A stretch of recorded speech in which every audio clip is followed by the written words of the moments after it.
क्या आपने सुना है कि सिर्फ एक सोमवार व्रत ने एक मृत बालक को फिर से जीवन दिला दिया? चलिए जानते हैं भगवान शिव जी की सोमवार व्रत कथा।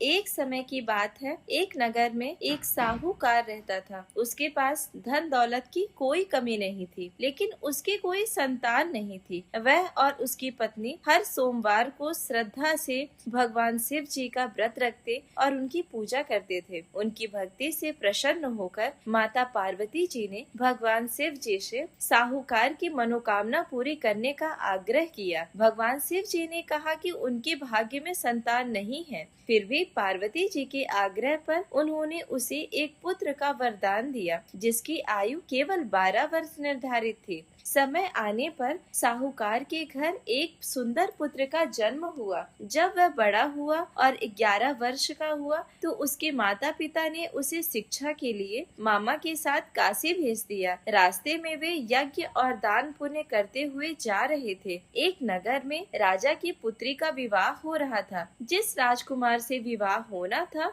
वह एक आंख से काना था। राजा ने सोचा कि यदि यह बात पता चल गई तो विवाह टूट जाएगा। उसने साहूकार के पुत्र को दूल्हे के वस्त्र पहनाकर विवाह मंडप में बैठा दिया।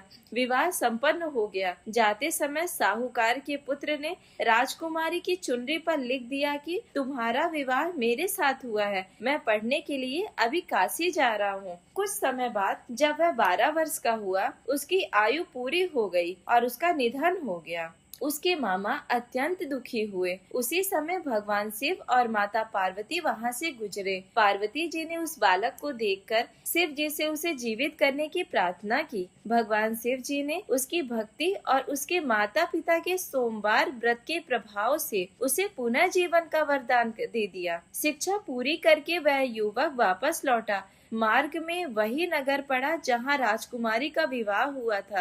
राजकुमारी ने उसे पहचान लिया और सारी बात राजा को बता दी। राजा ने प्रसन्न होकर अपनी पुत्री को उसके साथ विदा कर दिया। जब साहूकार और उसकी पत्नी ने अपने पुत्र को जीवित और सकुशल देखा तो उनकी खुशी का ठिकाना ना रहा। उन्होंने भगवान शिव जी का धन्यवाद दिया और जीवन भर सोमवार का व्रत करते रहे।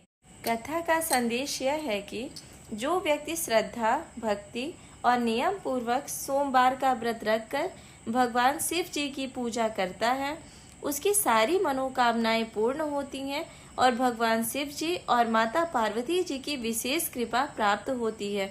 ओम नमः शिवाय।